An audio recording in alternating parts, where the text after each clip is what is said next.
Hello दोस्तों, आपका बहुत बहुत स्वागत है मेरे यूट्यूब चैनल पर। दोस्तों, जैसा कि आप लोग बताते हैं, शिक्षा मित्रों को लेकर के जानकारी निकल के आ रही है। क्या है, चलिए आपको पूरी अपडेट बताते हैं। इससे पहले अभी तक चैनल को सब्सक्राइब नहीं किया है तो जल्दी जाकर सब्सक्राइब कर ले, बेल आइकन को प्रेस कर ले, ताकि जो भी वीडियो अपने चैनल पर डालेंगे तो उसका सीधा नोटिफिकेशन आप पास पहुँच जाएगा। आप हमारी वीडियो सबसे पहले देख पाएंगे। जानकारी अच्छी लगे तो लाइक अवश्य कर लेना। तो चलिए वीडियो को शुरू करते हैं, देखते हैं क्या अपडेट है जो शिक्षा मित्रों को लेकर निकल के आई है। और अनुदेशक आज तक उस दंश से बाहर नहीं निकल पाए, न इधर के रहे न इधर के रहे, बीच में खड़े दोनों दलों की उस रणनीति में फंस गए।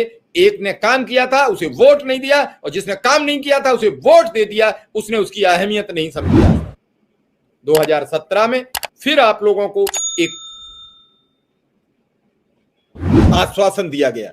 यह आश्वासन लखनऊ के झूलेलाल पार्क में दिया गया था। वहां महारेला का आयोजन होता है। उस महारेला में आपको पूर्णतः नियमितीकरण का आश्वासन दिया जाता है, जिसके बाद भारतीय जनता पार्टी के उस ट्विटर हैंडल से ट्वीट किया जाता है कि शिक्षा मित्र के 10,000 और अनुदेशक के 17,000 रुपया मानदेय दिया जाएगा। शिक्षा मित्र का तो 10,000 रिलीज हुआ, लेकिन अनुदेशक का 17,000 रुपया आज तक रिलीज नहीं हुआ। ये सारी बातें अनुदेशक के दिमाग में भरी हुई हैं, शिक्षा मित्र के दिमाग में फीड हैं।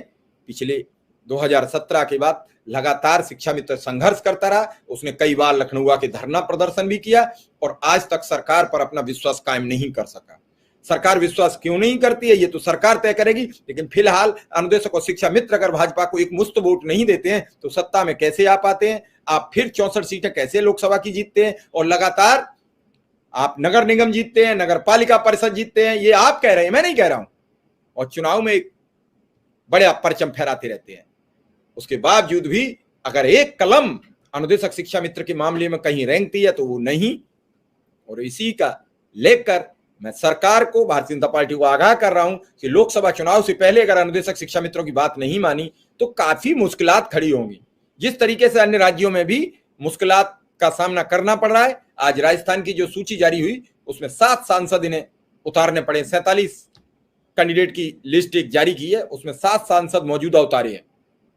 क्या रहेगी रणनीति आगे, इस सब पर भी बातचीत होती रहेगी। लेकिन फिलहाल आज एक बड़ा फिर मेगा प्रोग्राम, पेंशन संविदा की टेंशन, कैसे मुक्त होगा भारत, इस सब पर बड़ी चर्चा। विजय कुमार बंधु जी फिर आज आपके साथ।